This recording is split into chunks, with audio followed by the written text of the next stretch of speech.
Up next on the Tesla Plaid channel. Demon170 here. It's only the second one we've seen making passes.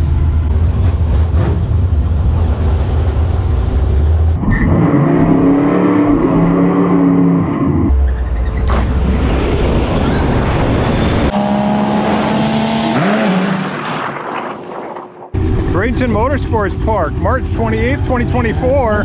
It's a windy night out here. The wind's not quite a tailwind, but it shouldn't slow us down. Got some interesting cars out here, including what looks like a Demon170. Demon170 here. It's only the second one we've seen making passes out here in Bradenton Motorsports Park. There have been some that have run on private testing events, but as far as just open testing on a night like tonight, there haven't been many. Pattern on the tire, this rubber's wrinkling. All right, Steve and the Demon170 agreed to go down. If I give him the right lane, I'll give him the right, I'll take the left. All right, lining up with the Demon170 for the first time ever.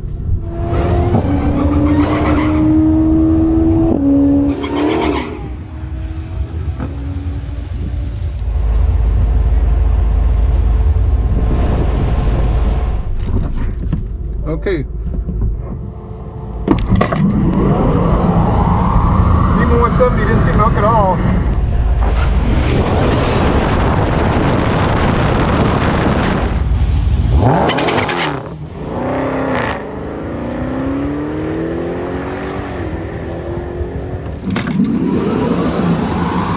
Demon170 didn't seem to hook at all.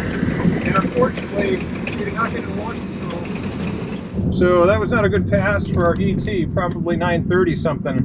Unfortunate, because we got great conditions out here, and we thought we could probably run a 910. So, see if I can go back-to-back passes here while the crowd is still light. So, as is often the case, the Demon170, he's still working on figuring out how to launch that thing. And some guys have those cars for months, and even with a lot of experience on other cars, can get those things to launch. 932. Thank you. We ran a 932. Look at that mile an hour, 151.27. If we get the right pass out here tonight, we can possibly run our best mile an hour we've ever run. 152.0 is the best mile an hour we've ever chopped from a dig. 89% battery state of charge now. Too bad we couldn't get a launch control on that pass. That would have been the one. I think if we run another pass while everything's still warm, we can have a really good AT and a really good mile an hour. So let's see if we can make that happen. So that right lane didn't seem much better than the left, huh? Maybe worse. Actually, yeah, it just starts to both times. Well, try different things, you know.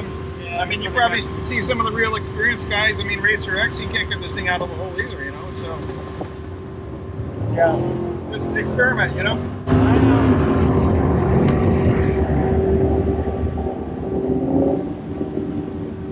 All right, not quite back to back. About 10-15 minutes between runs here. I'm gonna go down against Kim Richard here in the Monte Carlo. I love this car, how it looks, how it sounds. I mean, the license plate says quarter mile. Actually, this gentleman here in the water box is Kim's husband. There,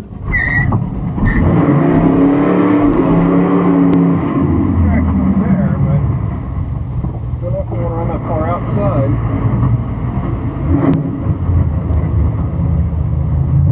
All right, 2 minutes until peak performance ready. We're at 89% battery state of charge. Looks like she's gonna let me stage first, and we'll almost surely be peak performance ready by the end of this run here. She's coming in, we're ready to launch. We should get a good pass here.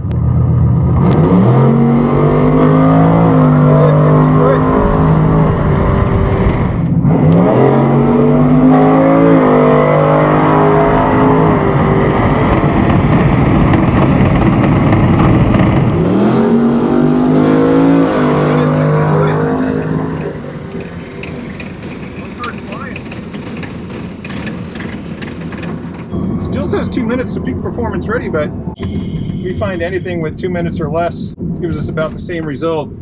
All right, we know that pass is better than the previous. Certainly no worse than a 920 something, but will the first two digits be 91? Better, 925. 925. All right, well, that 60 foot wasn't quite as great as I thought it was. 148 with a 598 eighth mile at 121.19, and then we went 925 at 149.3 miles an hour. We're at 87% battery state of charge now. with a little luck, we can get lined up to something interesting.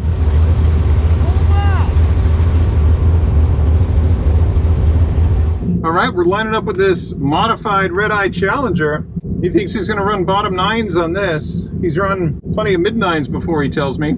I have not seen him run before, but based on his modifications, I do think it's good for a mid nine. So we can't afford to give him the move. We'll launch on the tree heads up. Tells me he's got a new tune in it, and if that tune is hot, you give us a real run for our money, maybe surprise us. We're at 86% battery state of charge. This is our third pass of the night. We're dragster mode, peak performance ready. We've been sitting here on peak performance a little longer than I would like.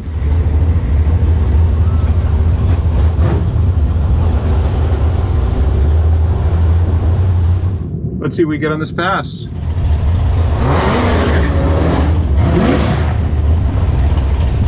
Traction feels good. I can feel some glue out here.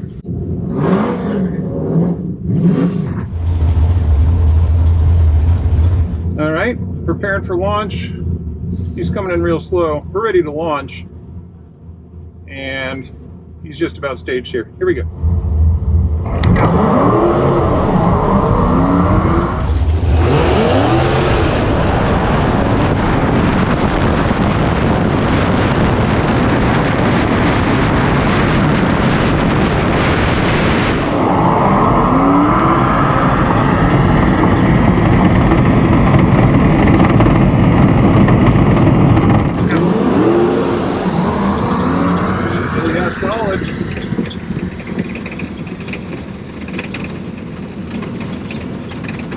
I didn't push it on that reaction time. I didn't think that race was going to be within 1/10 of a second. So I took it actually quite lazy. It looked like about a 200 reaction. That's fine. It's more important to me that we get our best DT and best mile an hour on that run.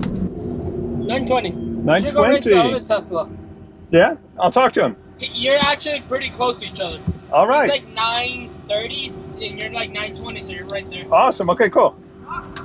So he said Jim's Plaid ran a 930 night. Good for him. So we ran a 920 at 150.48 miles an hour, and obviously our best DT of the night. Good run. We were hoping that Redeye would have a little more for us, but maybe once he gets his tune all figured out. Hey, there's Jim with his Model S Plaid, the white one, coming up here in front of us. Jim's got a wrap on his car. You can see his channel there.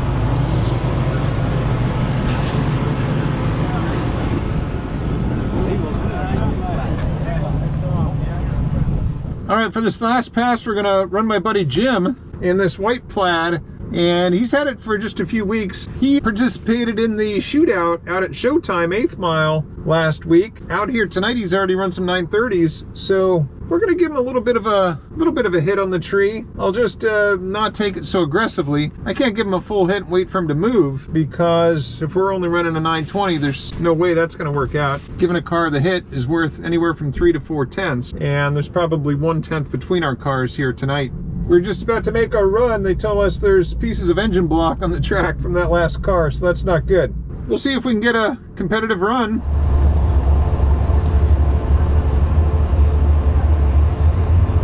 All right, they reopened the track. We're gonna try to get some traction here. We're 2 minutes remaining to peak performance ready, but as we showed in our last video, that usually doesn't hurt us. I see a line that I really like, so I'm gonna get in that.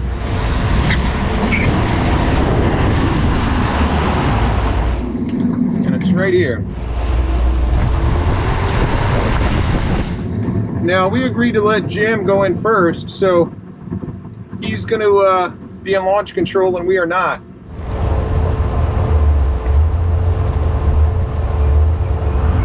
All right, Jim, it's all yours. So since we don't have launch control, we're gonna just go off this green here. Now, oh, nice, close race here.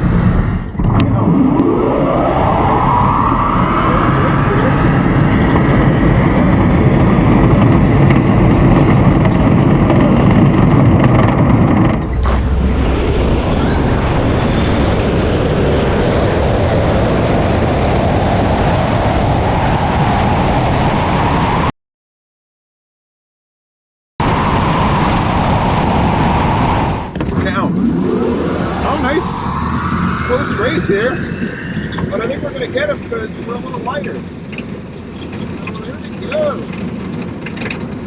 Yeah. He ran right with us. We did not use launch control. We're at peak performance ready now. We're at 83% when we launched. We're at 80% after that run. We thought it would be close, and it certainly was. Well, you suggested I race him, and I did. And it was close. 928 for you, he won 935. All right. So even without launch control on that pass, we still ran in the 920s, 928 at 149.7. That's the kind of pass where with launch control, we might have done a lower 920. But then again, our 60-foot was solid. We had glue all over our tires, and we had a 146 60-foot. We didn't give them a lot on the tree, 181. But if you look at the 928 plus the 181, that adds up to over 940. So if he had a particularly good reaction time under a tenth of a second, he would have stayed ahead of us. But I wanted the race to be close. We were able to edge him out by just 0.02 of a second. Fun race. Teach me something here. Yeah. Here, you let me, thank you very much. Yeah. You let me get into full launch control. Went all the way down. Yeah. Launch mode ready. And it didn't seem to help. I ran a 935. That's exactly what I ran before. Yeah. But the thing to look at is what were the 60 foots on those two runs. So if the 60 foots were the same, 150s. identical on both. 150, I think now I ran a 149. Okay, well that tells you that this track was prepped so good that the launch control didn't make a difference on that pass. And you know what? Funny thing was, so my pass that I just made just now, my 60 foot was like the same as all my launch control passes earlier tonight, which is very rare. But It's not making any difference with two cars. yeah, neither one of our cars made a difference on that, on these last two passes, launch control or not. And I'd say it's because the prep is that good. Because I got a lot of rubber on my, a lot of glue on my rubber. I backed up, and as I was coming back up to the line, as you were already in launch control, like my car was like stuck in fly paper. You know what I mean? It was like I had to keep giving it more accelerator because like it wouldn't move. You know, it was freaking glued to the track. So with that much To me, glue that's why out it's there, not mattering. yeah, It doesn't matter. because I ran a 146 60 foot, which is like as good as I can expect. At 80% charge, 146. I'll take that anytime. I was surprised it was that good without launch control. I really was. So the fact that yours was the same without.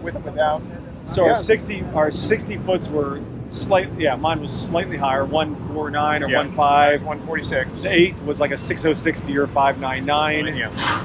And then at the end it was like a few, what, 200-300, a couple hundredths off, and only a half a mile an hour. Yeah. You were like a 149.2, Yeah. and I was like a 149.7. What's your charge level? Because I'm at 80% now. I'm probably at 80, high 80s. High 80s. Okay. I forgot what it was. Yeah.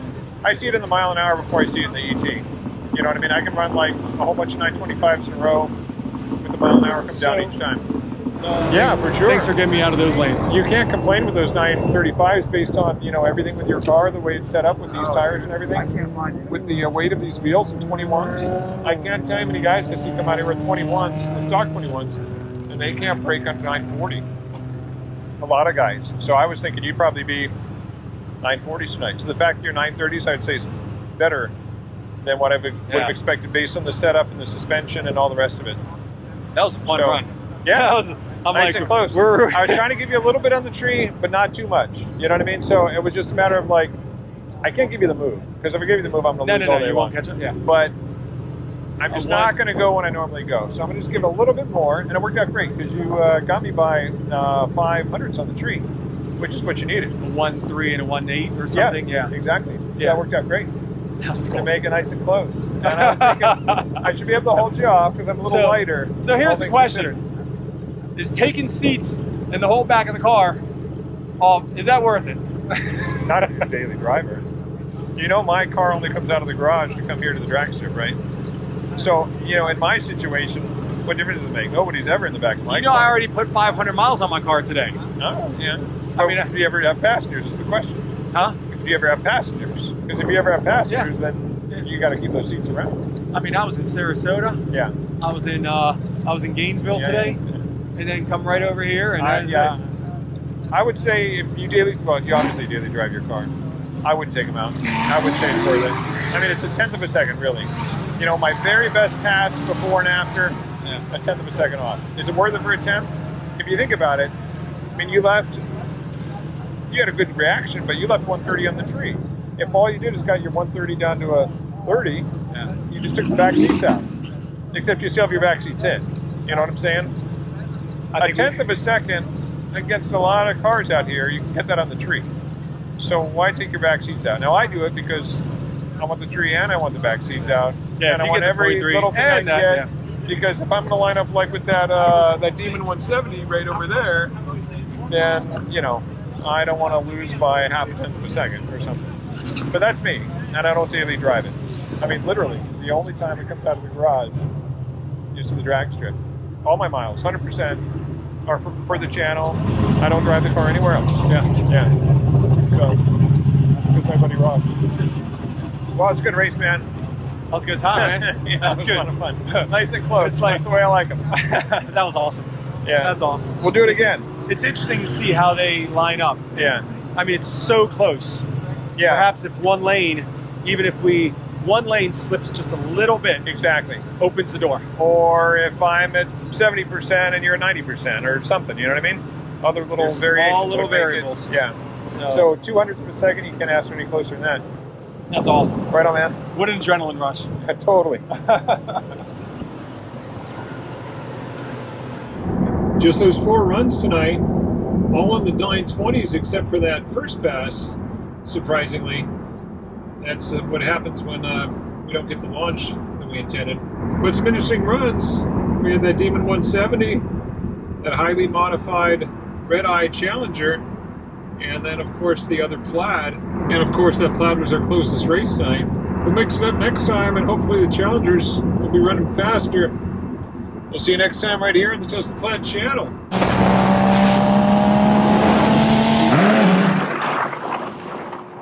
We got a Demon170 out here tonight. And it looks like it's just spinning out there.